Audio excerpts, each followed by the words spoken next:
Hello, world. Welcome to a very interesting edition of Golf Subpar. Colt Knost and Drew Stoltz. We are obviously not in the same place right now. We are on the road traveling because we're the hardest two working men in show business, obviously. But we are meeting tomorrow in Charlotte, North Carolina. We're going to be at the Wells Fargo Championship. We're going to be lining up a ton of great guest sleeves. Tell them who we got.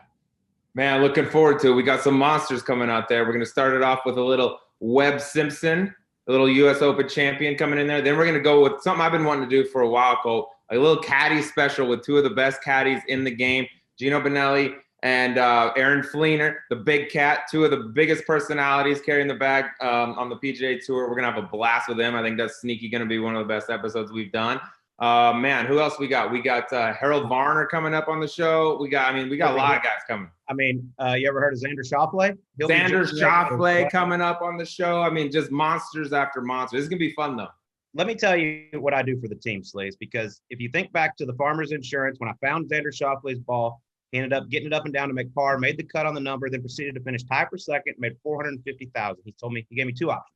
He goes, either A, I'll give you 5%, or I'll come on your podcast. You choose. And I said, you know what? We'd love to have you on the podcast. Forget it. I don't need, 26,000, 27,000. There's no big deal, guys. It's fine. I'll rather have you on the pod. So Xander agreed to come down. Possibly a couple more guests. We'll see. But it's going to be a lot of fun. But first, we do have to tip our cap to Sam Burns getting his first PGA Tour win. This one was a no-brainer. It wasn't if, it's when for Sam Burns. He put on a show around the Copperhead course at Innisbrook, got his first PGA Tour win by 3 shots over Keegan Bradley. Hats off to him. Yeah, man. Like you said, it wasn't if, it was when. And he's led or co-led after 8 rounds this year on the PGA Tour, most of anyone. It was a matter of time. He was 1 shot out of the playoff at Riv. The dude looks like a stud. He's only 24 years old. I think the sky's the limit for this guy going forward. Jumps into the top 50 in the world golf rankings. So he's headed down a nice little runway right now for Sammy Burns. Yeah, it is awesome to see. He plays fast. He plays aggressive. I love it. Another man that plays rather fast, our guest this week, Adam Thielen, wide receiver for the Minnesota Vikings, by the way, can also play a little golf. Yeah, he does a lot of things fast. He runs fast and he swings the golf club fast as shit. When we played with him, a while back, he said he could hit 130 miles an hour club head speed. It's a joke. The guy's golf swing is really good. From a pro athlete standpoint, Cole, I think his ceiling, if he just said, hey, I just want to play a ton of golf, I think he could be as good as any non-professional golfer that I've seen in another sport. He chips good, he putts good. He doesn't play a ton, but holy shit, he's talented.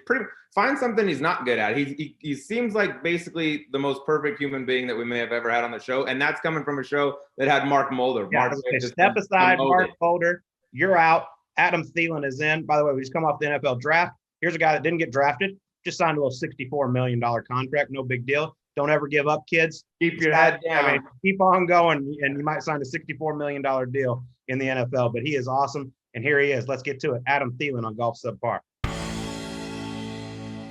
All right, we got a super dude in the house with us today. He's one of those guys that's good at pretty much everything he does. He was a 4-sport athlete in high school, ended up picking football. Probably the right decision, given where things have gone from there. But he is Minnesota Vikings wide receiver. Adam Thielen is with us. How we doing? Great. Thanks for having me. Basically what you said is one of those guys I hate. He's good at everything. It's really annoying. We played golf with him the other day. He's even good at that. It's really, really annoying, Sleaze. Good at that. Yeah, the first hole we get up there, he's like, what tees do you want to play? And we said, Larry was like, hey, let's go to the back. He's like, yeah, if you want to hit driver, let's go to the back. Hits driver off one. 127 miles an hour later, I was like, you might not be hitting many drivers from back here either. Holy shit, it was fast. How fast do you swing it? I think it's usually like 125, but I'll hit 130. But my problem is that's like my thing, right? Like I hit it a long ways, but I can't do anything else. So that's not true. We saw it. You got some game. You're selling yourself short. He's humble too. You're very, very humble. You're nice. Yeah, it is. But you played baseball, basketball, football, golf, all in high school. Growing up, like, what was the dream? Which sport did you really want to play? That's the crazy part. Honestly, I just love to play sports. Like I didn't even train because I was so busy just like playing sports. Like I didn't really care what sport I was going to play in college. I just knew that I wanted to play at the highest level I could possibly play at. And it ended up being 2 weeks before camp, Mankato called the Division II school, and that was my best offer. I had some Division III stuff for baseball and football and basketball, but when they called for a Division II, I was like, okay, that's my opportunity. Let's go. Did the football guys kind of make fun of you for playing golf? Yeah, it's kind of funny because, but that's the crazy part is my high school golf team that we were like co-state champs. we're all football players. So we always said that if we don't win our match today, if we don't win in the event, we will win in a fist fight against the other teams. It's like almost a guarantee. Let's fight for it. Yeah, we didn't even mention the crown jewel. You won a state championship out there. No big deal, whatever. And you told us the story the other day on the course, but it was a bit of an issue closing the door on that thing. A little stress coming down the stretch. Can you tell us a little about that closing finish there? Yeah, so I literally was having the best round of my life. I mean, didn't miss a fairway. I was just swinging as hard as I could, and it was going dead straight. And get to like hole 16, I think it was a par 5, just stripe my driver, like big crowd, for high school golf. Thousands of people, and I'm feeling all good about myself, and walk down the fairway, and it's a narrow, like little dogleg right into the trees. Like literally, it's like forests. So like you miss it all, like you're gone. You can't find it. So I'm like, of course, I'm like, oh, I'm going for it. Pull out the 3-wood, and just snap hook it out of bounds. And then I'm angry because I get angry, and because you're a golfer. Yeah, I get it. Yeah. So I drop another one, smack it again, out of bounds. Drop again, hit it in the woods. This time I find it and end up making like triple or maybe even quad, and finish the last few holes with like a quad and a double, and maybe parred my last hole. So yeah, but you tied for the state championship as a team. But we were co-champs, and we did start a Minnesota golf tradition. We jumped into the pond after we won, and since then, every team, men's and women's, jumps in the pond. So it's kind of fun. I love the jumping in the pond. I don't like the fact that it's co-state champions. Yeah. Like, let's go play this thing off. That's where you fight it out. Well, that was a big argument after the deal, because no one knew that was a thing, that you could be co-champs. So we were like, okay, well, what's the playoff? And like, there was like a big argument of what it was, and they finally found out that it was co-champ. So, but we were like, we'll do whatever. Like both teams were like, we'll do whatever it takes, like a playoff, we'll do a scorecard playoff, whatever. And they wouldn't do it. Wow, did your coach come out there? Because you're having your best round ever, and then you end up finishing like 6 or 7 over on your last 4. Did you ever come out and say, we got a 6-shot lead as you were rifling a 3-woods out of bounds? Like, maybe just get it to the crib here. Well, it's Minnesota golf. I don't know if they really knew. It wasn't an updated leaderboard. Oh, okay. That makes a little more sense then. But you ended up playing football at Minnesota State Mankato. Was there offers in any other sports? Yeah, so it was just like Division III stuff. I was going to play football and basketball at Concordia Moorhead, which is a D3 school close to my hometown. But I thought about walking on to play golf at the U, just to kind of do it. Wow. And I would have probably tried to play other sports, but I don't know. My head was all over the place. I literally I figured out where I was going to college like literally 3 weeks before camp started. So I had no idea. I just wanted to play a sport. I knew I wanted to play a sport, hopefully multiple, but didn't know where. But playing professional sports, was that like, did you still have that dream? Was that dream alive? Yeah, it definitely was a dream, but I never like thought about it. I was just focused on the moment. I was even like after my senior year of sports, I played like Legion baseball. So like I was in the summer, like not really even worrying about college. My mom's like, do you like know where you're going to school? Like what's going on? I'm like, figure it out. It'll work itself out. Hey, Mom, just in case you're wondering, things have worked out okay. Relax. Relax. Tell me about your hoops game a little bit. I've been told you're a nice hooper. What kind of player were you? Give me a comp maybe in the NBA. Okay. Well, that was. I love this. Yeah, this is good stuff. Well, that was my sport. So like if I could have picked any sport to play, like that was kind of what I was waiting on. So I played like AAU ball like after my senior year, because I was like, come on, someone's got to notice me. But anyways, I don't know. I'll tell you who I loved watching growing up. There you go. I mean, AI was like the man. Like I was like point guard, slasher. I started as a sophomore, and I was kind of a shooter then. But that was kind of my role. But then I became like a slasher, kind of drive, dish, kick it out. I could hit threes if I wanted to. If you would have said white chocolate Jason Williams, we might have had to stop the interview. You're the coolest dude to ever walk there. But you obviously had an incredible career at Minnesota State. You don't even get invited to the combine, right? Tell us how this whole process worked. How you ended up even in the NFL. Have you ever told this story? Yeah. Never told this story. Normal. Yeah. Just so you guys know, breaking news here. Yeah. But we're a golf podcast. First time. Our guys probably never heard it. Yeah. That's true. No, kind of crazy. So right when I finished up my like last football game, came back, my girlfriend at the time, my wife now, and I was like, hey, you know what? Like, I'm going to give it a shot. So I don't know what that looks like, but I'm going to give it a shot. And she kind of looked at me funny, and she's like, "You sure don't want to just get like a real job, like probably like start a future, start sales gig." Yeah, start thinking about something in the future. And I was like, yeah, like I got a semester left of school, so I was like, I might as well train and give it everything I got, and try to get into one of these regional combines just to get my foot in the door. And if nothing happens, so be it. At least I gave it everything I got. And so I did that and paid, I think, might have been $250, $500, maybe something like that, to go to this regional combine, which a couple of my buddies were like, yeah, we'll go with. So they drove me actually to Chicago, and it was at the Bears facility. And walk in the door, like when going to it, I'm thinking it's a pretty legit event because like you have to like sign up and like get to put your stats in and like that you actually prove that you actually played college football. Well, I show up, I get in the door, and it's like, I mean, there's a range. There's like some like you can see guys with like Clemson or like whatever, like D1 teams like shirts on, and then there's like these like maybe 30-year-old guys that like are still like holding on to a dream. Me. I can throw it over that mountain. Yeah. And like actually one guy, I remember this vividly, like this quarterback, they actually sent him home because he like started throwing and couldn't throw it to like warm up. Like couldn't even hit the guy that he's like warming up with. Work. So like, dude, like why are you here? Like just go home. But anyway, so what they do is there's like no scouts there. And at that point I had no idea what I was getting myself into. But anyways, they time you. They do all the same thing that they do at the normal combine. And then basically they choose the top maybe 10, 15 at each position to go to the super regional, which was at Cowboy Stadium, which was cool. But anyways, I got invited to that. And then that was where there was actually like scouts and stuff. And it was more of a big deal. Like you do the whole, like, what do they call it? Where you walk up there with just underwear on. Yeah, and they weigh you. Meat And, trot. that's it's called right. uncomfortable. Very a uncomfortable. little meat trot. Just prance around in your undies. We'll tell you what we think about you. Yeah, so that wasn't good.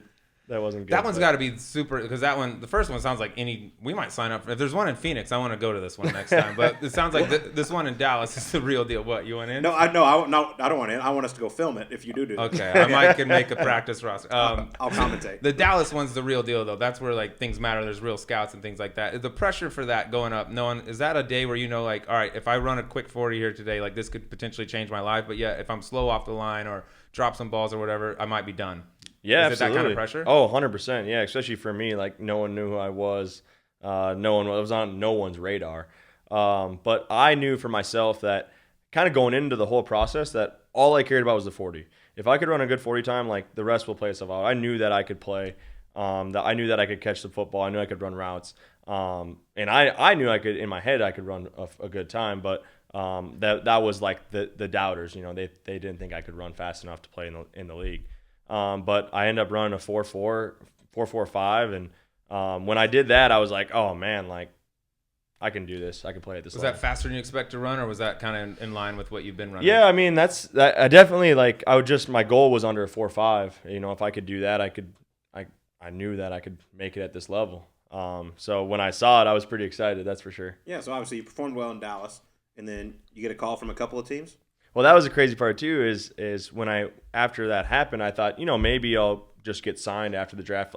My chances of getting drafted were pretty slim. That was pretty late in the process, and no one knew who I was. But so I knew I wasn't going to probably get drafted. But I thought for sure someone would sign me. There's 32 teams, and they kind of don't really have anything to lose. Like they can sign you for $500.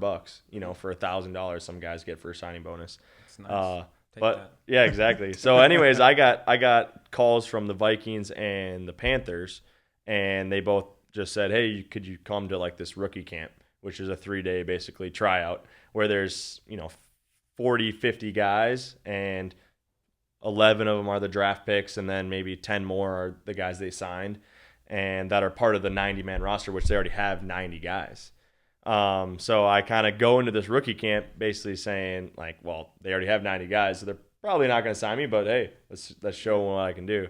And after the 3 days, they called me and said, hey, we're going to cut this guy that we just gave $5,000 to, and we're going to sign you. So that was kind of my start, my chance. And then I went to training camp, ended up getting cut and being on the practice squad that year. But yeah, that was kind of my chance to get an opportunity to train How does camp. the practice squad work? Because obviously you're running the other team's practice. Yeah, offense against the starting defense, do they just absolutely kill you, or is it kind of like, do they take it easy on you in practice? Nah, well, so it's kind of crazy. So everyone thinks like, oh, you're just a practice squad guy, like you just show up and practice and go home. It's like, well, no, you're like on the team, like you're part of the team, so you're doing everything, all the meetings, like you're playing on a game on Sunday, because you never know, like an injury happens in practice or someone gets sick, like you could get called up and be playing on Sunday. Especially nowadays, the rules are a little different. They can call guys up pretty easily, but yeah, so it was crazy. I mean, I was running my tail off, because it was like you go from, there was one point we played a game in London, and we had some injuries that week before, and so like they couldn't, because we were traveling to London, they couldn't just like sign someone quickly. So that week in practice, I played all the snaps on offense and all the snaps on defense at corner. And all the special teams. So literally not 1 second of that entire practice did I have a break, because when would you have a break? Like offense is up, I'm playing. When you're playing wide receiver and then you turn around, you know the routes, you know the plays. You got to look like a damn good corner, because you can. I was locking them down too. Go down 10 and turn. Like, that's right. 3 picks and 4 attempts. And I'm not the type of person that can just like go back there and be like, all right, I'll like pretend help like out. I don't know. Yeah, but like I'm going hard. Yeah. Like I'm trying to make it, trying to make it know that I can play corner if you need me to. Shit off. Yeah, it's kind of fun. Obviously, you grew up in Minnesota, and you're on the Minnesota Vikings, but then you get the call up to the 53-man roster. What was that moment like for you? So that's what everyone always says, like, okay, how was it when they said, you made the team? But how it works in the NFL is basically they just don't call you. Like they don't tell you. Good. So that's when you know it's a good thing. Like if you don't get a call in that weekend, like when cuts are happening, you're like, okay, I'm good, The crazy part is in the NFL's cutthroat, they can basically do it any time that week. So there's about a week and a half. That's a brutal week. Where you just turn my phone off. I didn't get the call. It wasn't good. But yeah, no one told me. I just kind of showed up that next week and started game planning for the next team, and on we went. And I was on the team. Let's rewind real quick to 2013 when you were playing on the practice squad. Did you view? I mean, a few months or whatever it was earlier, you were in Chicago with running at that combine with guys that hadn't ever played. They're 30 years old and playing quarterback. Did you view that as a success? Like, hey, I'm playing. I have a job in the NFL, even though it's on the practice squad. Or was it a disappointment? Like you thought you were going to make the 53-man? Yeah, just because I'm a little delusional and very competitive, I was disappointed. I felt like I could play at that level. I was going against the starters every day in practice, and I felt like I could do this. If I'm beating these guys that are playing on Sundays, why can't I do it myself? So yeah, definitely a little disappointed, but I just kind of put my head down and tried to beat every single guy that I went against every single day in practice, and kind of let everything else play itself out. I feel like not a lot of people outwork you. I'll be honest. I feel like your work ethic's kind of second to none. Yeah, I think that's something that when I started the process, that was kind of my goal. Like, hey, I'm going to give it everything I have, and that way when I'm done with this, whether I don't make it, maybe I make it a day or for 8-9 years, I'm going to give everything I have, because then I have no regrets. At least I can go out of the process and say, hey, I gave everything I had, I didn't make it, so be it. Yeah. So that was kind of my goal, and I've kind of stuck with me ever since. Do you remember your first NFL touchdown? I do. Pretty wild, because at this time in my career, I was maybe 8 games into my career, after my first year active. And I've been played well on special teams, but I didn't really make any like splash plays to like basically, solidify yourself. And so we're playing in this game. It's maybe 17 degrees out. At the time we played outside at TCF where the Gophers play. And it was like 17 degrees. The wind chill was like 5. I remember having to wear these like special socks that were like supposed to keep your toes warm, and my toes were frozen solid. Yeah, I don't know how you guys do that. I had like 2 sleeves on. I mean, it was brutal. But anyways, I blocked a punt, picked it up, ran in the end zone, blacked out. Don't remember anything after that. One of my things says, "Did you black out?" Perfect. And end up jumping in the stands, doing like the Lambo leap in TCF, which was fun. But my teammates were going crazy. I still see the video the NFL posted. Like I think every birthday I have, they post it, and brings back good memories. It's pretty fun. That's so cool. You blocked it and ran it back. Yeah, I've seen the clip. It was sweet. But I'm glad you brought up the special team stuff, because that's kind of where you cut your teeth or whatever you want to call it in the NFL. You got your start on special teams. Then you started getting some more time at wide receiver. At what point in your career because you're coming from an underdog role, more or less. What was the first time you felt safe in your like job security in the NFL? When I signed a guaranteed contract, when I got guaranteed money in my contract was the first time I felt safe. Like, I'm here to stay. Yeah, because before that, I mean, shoot, you have a couple bad games, couple bad practices, they'll cut you because it doesn't matter. Yeah. Because they don't owe you anything, So it's I guess I still kind of have that mindset, But at every point in your career, that's what's crazy about the NFL too. It's like at pretty much every point in your career, you kind of have something to prove. Because once you make good money, now you have to prove that you're worth that money. Otherwise, they'll find a way to get rid of you or try to restructure or whatever, So it's kind of crazy, but it's good to have that mindset of just, I'm going to go prove all the haters, the doubters. I'm sure there's people in our building that still have doubts about me, and I'm going to go out there and try to prove them wrong every time I'm on the field. Yeah, well, you're doing a hell of a job at it because you're you should feel secure now. I got to ask you about, because I feel like kind of numbers mean a lot to players, and you wear number 19. Is there any special reason behind that? No, not really. I wore number 9 all through college, and so when I got to the league, like, you couldn't wear a single digit as a receiver. So when I saw 19 was available, I was like, that's Perfect. awesome. Sold. Yeah, it's pretty much my college number. Add a 1 to it, and it's all I good. love these guys like Carson Wentz just went to Indianapolis, and the other guy wouldn't give him number 11. It's a thing, man. You got to like bribe guys, buy them cars and shit. I've actually thought about that because it's almost inevitable that you'll end up playing somewhere else in your career. You just play long enough, and things happen. So I actually thought about, because I saw that, and he had to switch his number, and I'm like, man, that'd be kind of weird, because you kind of get like, that number kind of like engraves in you, like it's almost like part of you. It's kind of weird. I don't know why, but especially when you play for a long time. I'm going on year 8 and the same number, so it'd be weird to like ever not be number 19. I guess. Have you heard of any like bribes in the NFL of guys going to a team and being like, "Hey, I really want my number"? Oh yeah, for sure. Like, guys will give serious money for it. Like Tom Brady going to the Bucks. Someone wears 12. Listen, whoever you are, hey buddy, he's having. Yeah. You're either giving up 12 or you ain't playing here. Yeah. It's a little bit different when you're Tom Brady, but that's fair. But yeah, I've heard some crazy numbers. And then the other thing is, like, if let's say it's somebody who's a good player and like a lot of people buy their jerseys, or like, Dick's Sporting Goods or something has their jerseys in there. Well, they have to actually buy all of those jerseys that are out there. Of that. So you can't just be like, hey, I'll give you $20,000 to have that number. Well, now if they're a player, like I said, then you have to go buy. They got all them those all jerseys. in the stores. You got to go scoop Oh, them. I didn't think of that. There's been guys that have like the number tatted on them. You know what I mean? Like number 2 or something, and then some guy comes in and all of a sudden they're number 24, but they got 2.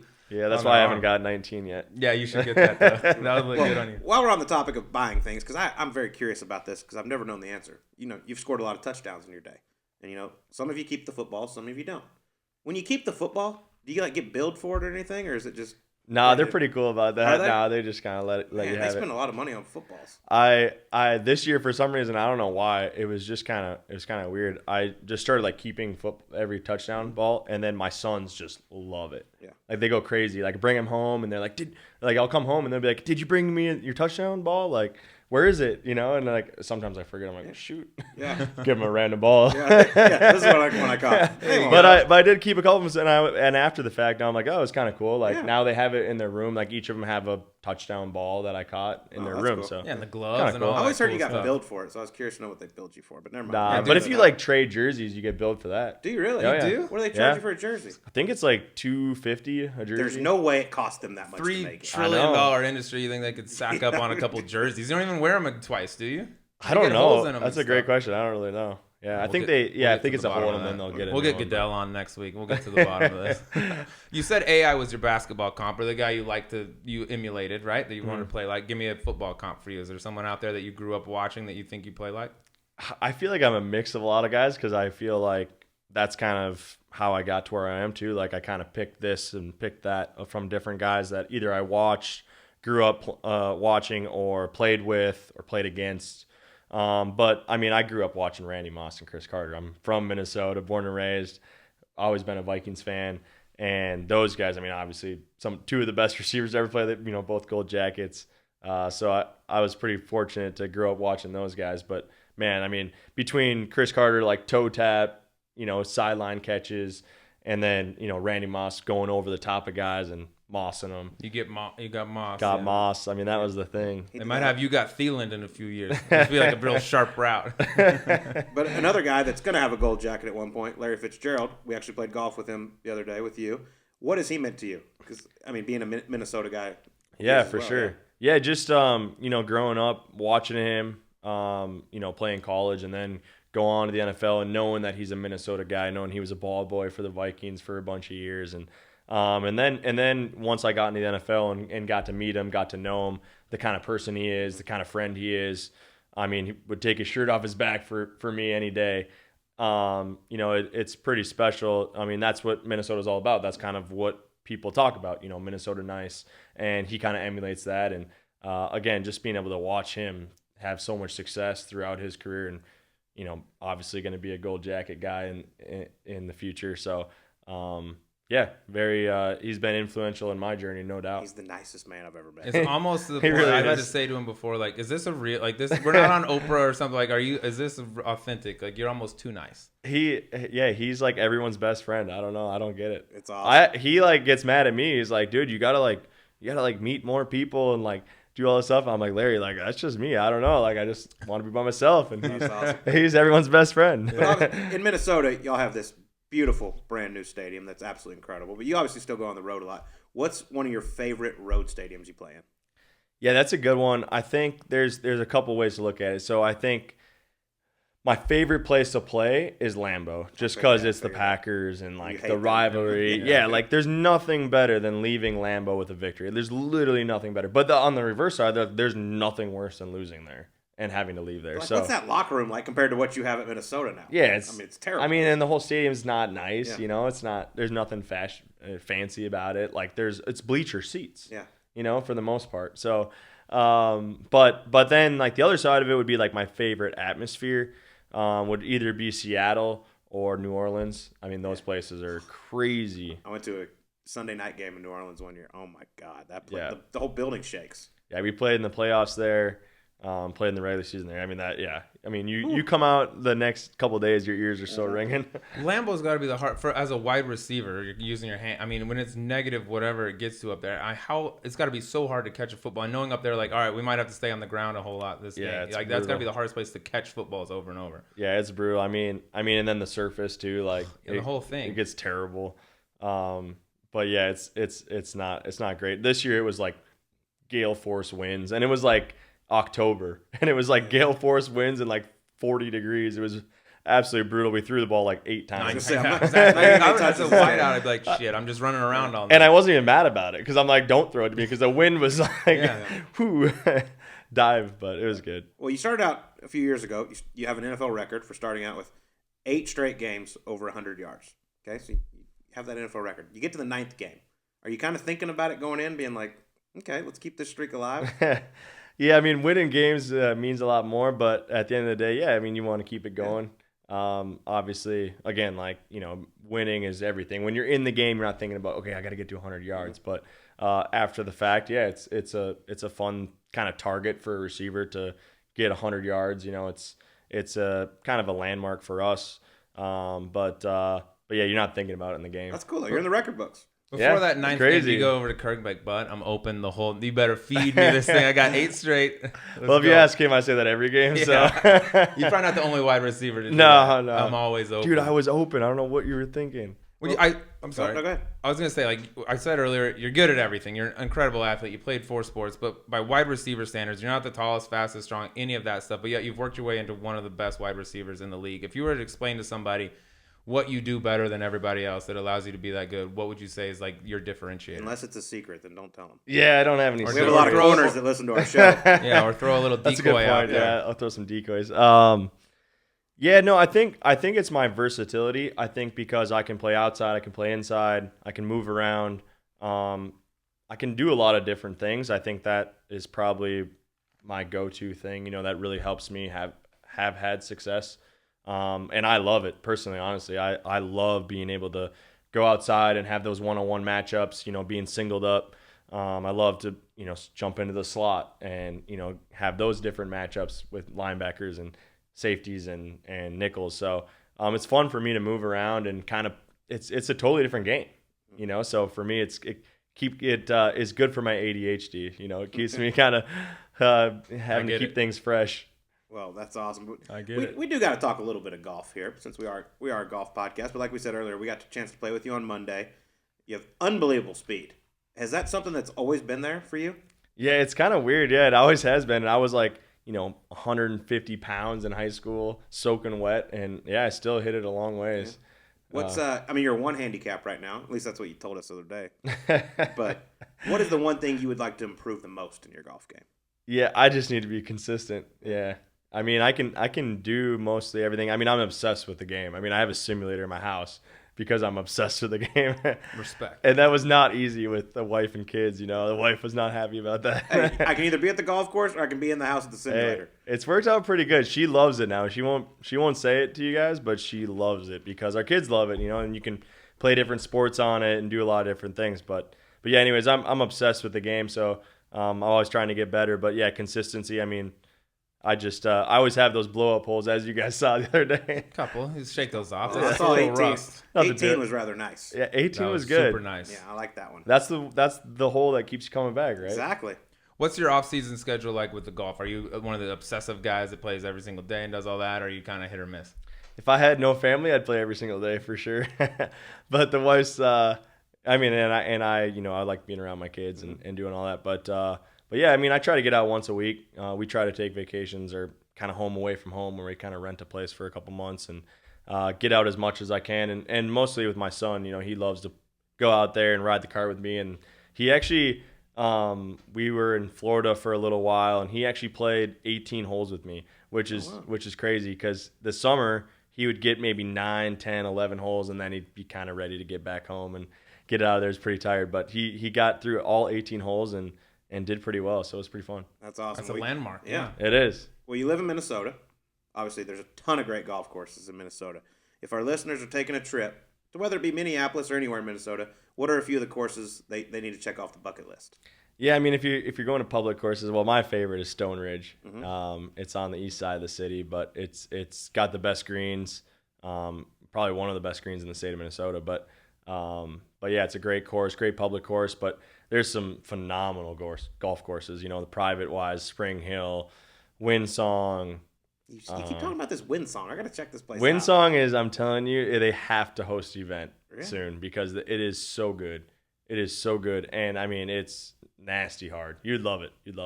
They can tip that thing out. I mean, for these guys You nowadays, might not love it. Yeah, I might not love it. He's loving it less. I don't really hit it that far. Yeah, I know, and that place, yeah, it's nasty, but it's a great track. But again, there's so many good places. And Spring Hill or Hazeltine? Spring Hill's the best course. Oh. Yeah. Oh, there you go. That's high praise. very high praise. Hazeltine, I would put Windsong and possibly Interlaken ahead of Hazeltine. Oh, wow. Larry was telling me Interlaken. He's like, that place is... Interlaken's cool. Yeah. It's cool, yeah. The only thing that I like Windsong better is there's no houses. Like, you're out there and it's nothing.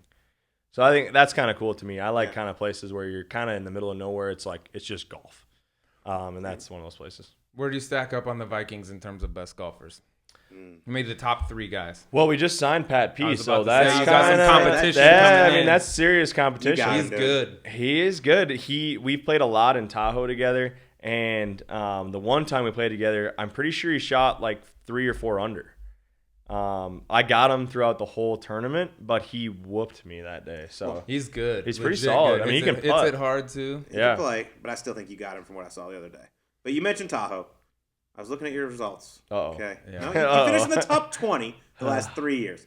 But after what I saw the other day, I'm kind of disappointed. Underachieving, I would say. I feel like we need to tighten it up a little bit and have a little higher expectations when we go into the American Century. I agree. Because you should. I mean, me you and can Sleaze hit were talking 4 about- iron off every tee and wedge, probably. I mean, you should compete for that title. You should. Yeah, I agree. I need to eliminate the doubles. It kills me. Where do the doubles come from? Is it off the tee or is it around the Yeah, greens? it's always off the tee. Well, I mean, isn't it like 6,800 yards at altitude? It is, but You had 400 But 300 hitting yards. driver's fun, dude. but I'm a meathead, Yeah. and I just want to hit If you it could far. swing at 130, would you not want to swing I mean, at I 130? get it. Yeah. And again, you guys remember, like, that's the strength of my game. Like, that's one of the only things I do really well is hit it far. God, I so was when I thinking get Yeah, up dude, there, you got a it's like, Ferrari. You don't put it in first gear. You let it go. Who's your cat? so here's my the last couple of years, my best friend, he was the best man at my wedding. He caddied for me the last 2 years. And every time, he's like, dude, okay, hit this. Like, we have a whole plan going into it. He's like, he even pulls the club out of the bag and hands it to me. I'm like, dude, no, I'm feeling good. Give me the driver. Let's go. Let's go for this thing. Yeah. I'm a state champion, bro. How many state titles you won, dog? Well, he was on the state championship Oh, team. shit. So. He's got one, too. If you need some advice on how to take Romo down, we got you. We We are. getting that done. We getting that There's done. no It is. problem about Well, that. and you guys are coming out there this year, right? We'll Yeah, infiltrate that camp. there's a good chance we're already gonna be in there, We'll yeah. go double agent on his ass. Yeah, and if you don't perform, we're gonna talk about you. All right. I need that pressure. I need that. Staying with the celebrity theme here, you got Tahoe, which you're going to be playing in. Your boy Larry got a bit of a dynasty working out there at Pebble with Kevin Streelman. You ever thought about maybe scooping up a tour pro, trying to put an end to that thing? I've been trying to get in there, but You can't get in? No, I can't get in. What are the- I'm not an A-list. I'm not an A-list. So That's tough. Tell Larry to make a call. I know. Larry's got to help me out.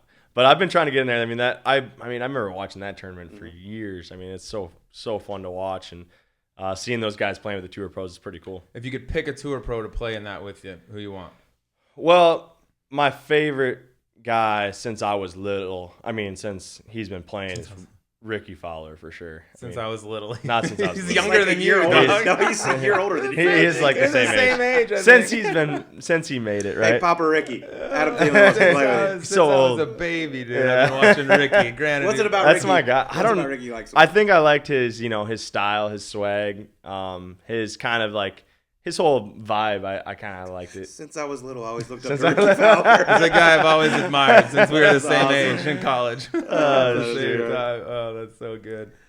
You want to hit the? You want Yeah, to? let's go to the E9. We got to do a little thing called the E9. Okay. All right. Here's just 9 quick questions, kind of random, off topic, whatever. We ask them to everybody, Uh-oh. and I'm we'll bad get at that these. cracking right now. All right. Yeah. You want to lead it? Yeah, I'll start because I got a good one in with Okay, that you good. don't know about. Okay. All right. Good. Movie about the life of Adam Thielen. You can pick any actor, dead or alive, to play you. Who plays you? Huh. That's a good one. You know what? I'm awful with actors. But how about oh man, I can't even think of his name right now. While you're thinking, you know who he looks exactly like? I have the person that he looks exactly like. Other than that, Yeah, you who? remember who caddied for Rom when he first started? Ben Sure.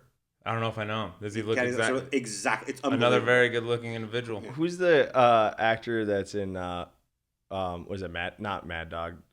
War Dogs. Jonah Hill. No. No, the other guy. I Yeah, don't that's see you it. as a Jonah, although his weight does fluctuate a shitload. He could I was probably going to say turn Tom into- Hardy, but Tom Hardy. I know who you're talking. You know what I'm talking Miles about? Teller. Yes, Miles Teller. Oh, That's There you who. go, Miles That's good. Teller. That's who'd do it. I had you as a. That's non- my guy. He's a good dude. Yeah, Miles. Oh, is he a good dude? He's a good You dude. know He him? plays out in Tahoe too. Oh yeah. Yeah. yeah, that's right. I had you for. He's not an actor. Alex Smith. Oh, Have Alex you ever Smith? been told that? No, but everyone says Aaron Rodgers. Oh really? Yeah, everyone. Like I feel I've like gotten you're- it so many times. You but- look a little more like Alex than Aaron, but I Yeah? could see it. you're way more fun than Aaron. I'm just Better kidding. I love golfer Aaron. too.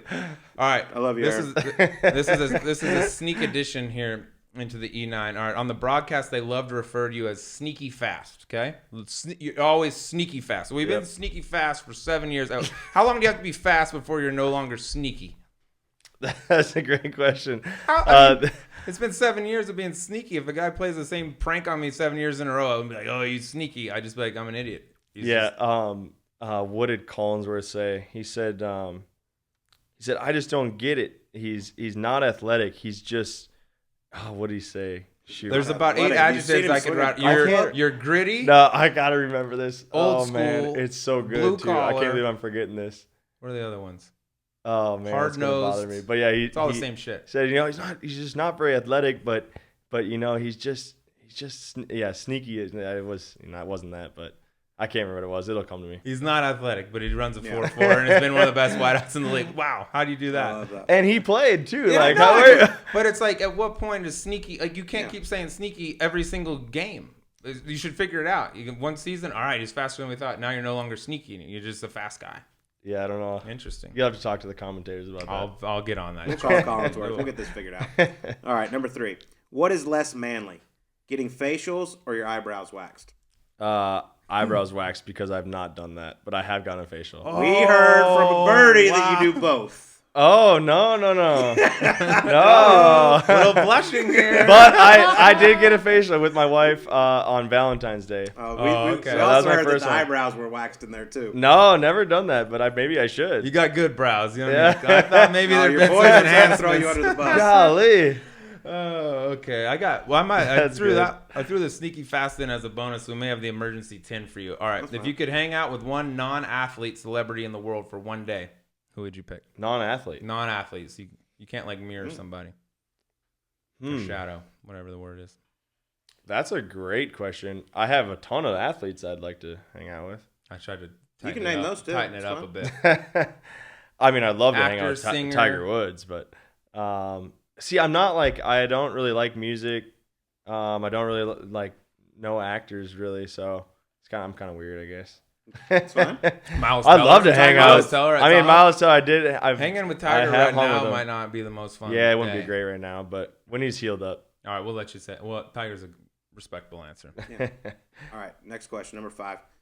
We don't need to go into the details, but you recently signed a rather nice contract. Did you treat yourself to anything? Yeah, Other I than a did. facial. I did. Other than your eyebrows being waxed. I did get a nice facial. Well,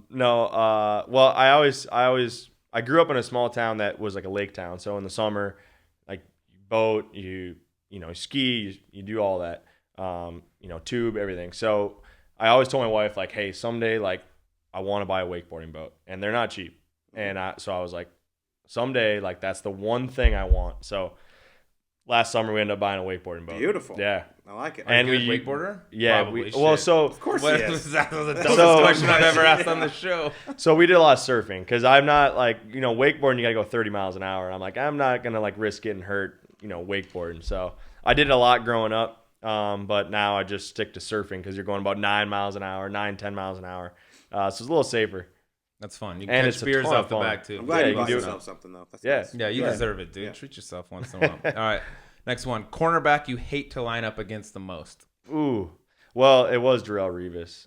He was ridiculous. And I really didn't get to play against him much. It was early in my career. But I mean, I remember running around. I'll say this story till I die, but I remember running a route and I literally like inside released and like he ran the route for me. Like he knew exactly where I was going because of where I lined up, how I released. And he like started running for me. I'm like, okay, this is Why are you going there? That's where Like I'm you, going. like you on the practice squad when you knew the plays. Yeah, exactly. And then like, same thing. I run a different route and I like outside release or whatever. And like, he's like stopping before I stop, it's like, all right, This this is a is problem. this is ridiculous. That's the hardest position on planet Earth. You're guarding like world-class sprinters. They know where they're going. You don't, and you can't touch them. I mean, I don't even know how any of those dudes do that. So there's the few ones like that guy. That's got to be a beast. Yeah, it's crazy. It's a fun position. Like I said, I played for 1 week and it was a blast. Almost got signed to play it. All right, number 7. This is a tough one. Okay, you have to be honest with us. All right. Okay, I know there are two of your idols growing up. Who was the better receiver, Chris Carter, Randy Moss? Oh, Randy Moss. Oh, didn't even Yeah. hesitate. Yeah. Wow, I thought you might think about it. I a mean, second. don't get me wrong. I mean, they're both ridiculous, but I mean, there's just nothing like watching Randy Moss. I mean, his big plays. I mean, shoot, it was just crazy watching him play the game. But I mean, Chris Carter obviously was pretty legendary. But like I said, Randy Moss. I mean, he's God, I remember him He's just torching the Cowboys. He's different. different. I still love the picture of against the Cowboys. I think it might have been one of his great. first Perfect. games. It's Colt Knost. Go ahead and shit on them all He you had like want. 3 receptions Yeah. and it was like 130 3 yards. It was like- receptions, 152 yards, and 3 That's touchdowns. right. That's I was right. like, this That was is Thanksgiving. cool. Was it Thanksgiving? Yeah, maybe game? we double that guy or triple, whatever. Just stop. He's averaging 50 yards a catch right now.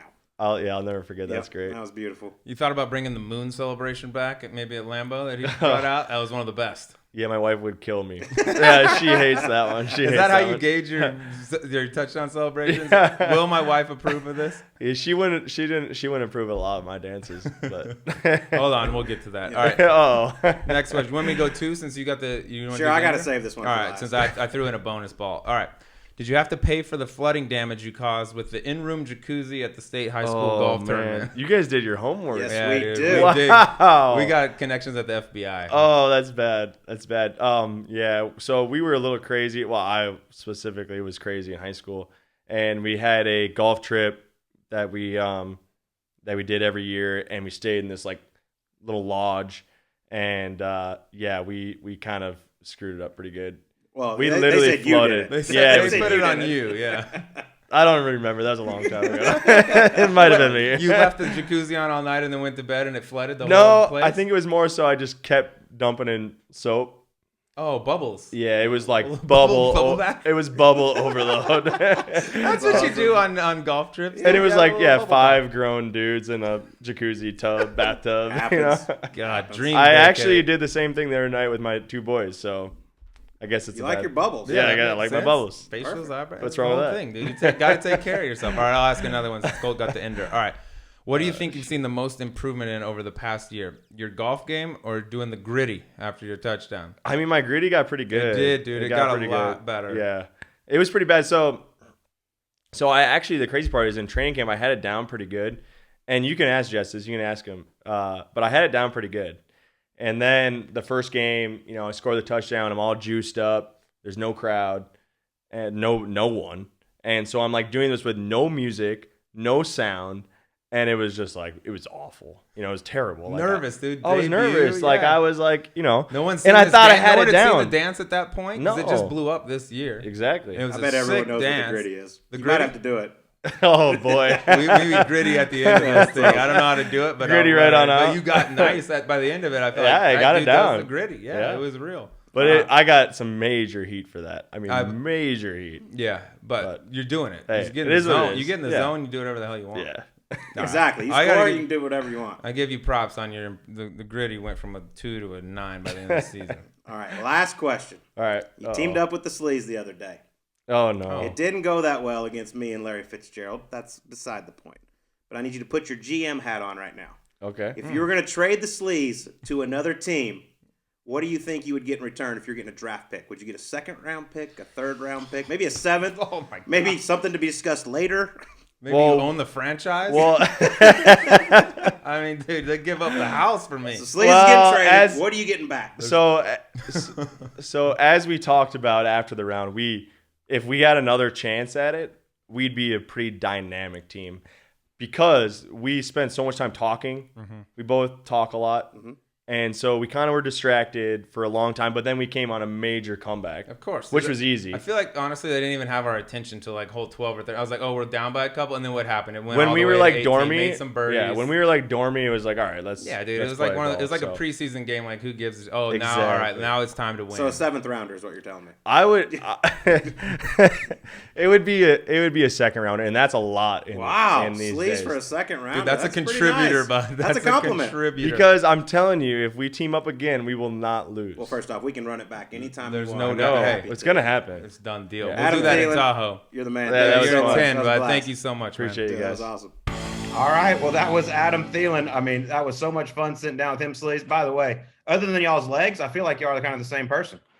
I thought like we were separated at birth, and then I showed him my legs after the interview, and I was like, oh shit, maybe we do have different parents. We could be something different. But God, that dude is a beast, man. He's been fun to get to know. But the one thing I took away from this, Colt, is there is a combine out there somewhere where all you got to do is show up and you get to try out. And we got to find wherever this is. Since I already dominated the hockey world, I feel like the NFL is my next path. That's the natural progression. So we got to find these just walk-on NFL combines. I want my shot at the league. Tell you what, it's a couple $100 from what he said. If they still do it, I'll pay it, and we'll Done. go do it. We'll put you in some pads. We'll see what you got out there because you Okay. conquered hockey. Now we're on to the Defensive NFL. end. But he was awesome. I mean, what a story he has. I mean, won a high school state championship in golf. Now he's playing in the NFL. One of the best wide receivers in the league. It was so cool to sit down and hear his story because it's so unlike anybody else's. Yeah, I mean, his story getting to the league, I think that's been told before, but I didn't know everything about it, and I'm a huge football fan. And then just like a lot of these other guys, a guy that just loves golf, loves it to death. And like we said before the interview, holy shit, the guy can play. He can swing it, he can move it. And he's got a really high – when he retires, and if he becomes one of those guys that just plays golf all the time, he's going to be a force on those celebrity tours because he's legitimately really, really good. He is. Well, I'll tell you what wasn't really good, Sleaze, and that was our pick last week for the Valspar Championship. We both picked Patrick Reed. We both missed the cut. So obviously, no change in the standings. I still got a little bit of a lead, but that was rather embarrassing that we are both the guys we were so high on. Obviously, Patrick Reed misses the cut. Very, very disappointing. But you know what? We rebounded. We're on to the next week. What we do. Yeah. Be a And goldfish. I got to say Goldfish. thank you to all the people in the gallery down in Tampa at Innsbruck. They were so awesome. I heard so many get amongst it, so many subpar, like who's the guest next week. It was awesome to see. Can't thank y'all enough. But let's move on. It's on to the Wells Fargo Championship. Quail Hollow, side of my only hole-in-one on the PGA Tour, one of the best stops on the PGA Tour. And let's get to our picks, please. You still have the honor. Who you going? Yep. Short memory. Team Goldfish, only 10 seconds to think about it. I'm coming back this week after the MC with a guy that doesn't MC a whole lot. I've had this guy pegged here for a while. I'm going to go with Victor Hovland, okay? Coming off of third place at Innisbrook. He's got a win and 4 other top 10s this year. And if you look at his best finishes, this is why I like him at Quail Hollow so much. His best finishes are on some of the toughest golf courses, like a Quail Hollow, right? He was runner-up at Concession at the WGC, 5th at Riviera, 2nd at Torrey Pines, and then just like I said, 3rd at Innisbrook. Drives it great, hits it incredible. Love him this weekend. Like I said, not a guy that takes too many weekends off. Yeah, has done some awesome work with Jeff Smith out in Vegas on his short game. He's a force to be reckoned with every week, it seems. I keep going back and forth. I have no idea what I want to do this week. You know, we're rushing this thing right now. I said Max Homa, then I said I'm going to go Justin Thomas. I'm like, holy hell, am I really not going to use Justin Thomas in a major? So I'm going to go back to our original guy, Max Homa. He's technically the defending champion around Quail Hollow. You know, he played great at Valspar. He had a 3-over finish on Sunday, but still finished tied for 6th. I think he cleans that up. He goes back to a place that he got his first PGA Tour win. I just love the way this guy's playing. He is really getting comfortable out there. I expect him to do big things and maybe repeat at the Wells Fargo. Dude, he's hitting it super nice right now. The putter didn't exactly cooperate on Sunday for him, but he is hitting it so good. Looking forward to seeing him defend and looking forward to being in Charlotte with you, getting out on the golf course, checking out, you know, this place that's so good and getting some of these big interviews done, man. This is going to be a lot of fun. It is going to be a lot of fun. And next week is as well, because next week we got the Canadian Graham Dillette in the building. And boy, you do not want to miss it. It is a fantastic episode. Hope everyone enjoys it. We'll talk to you on next week's Golf Subpar.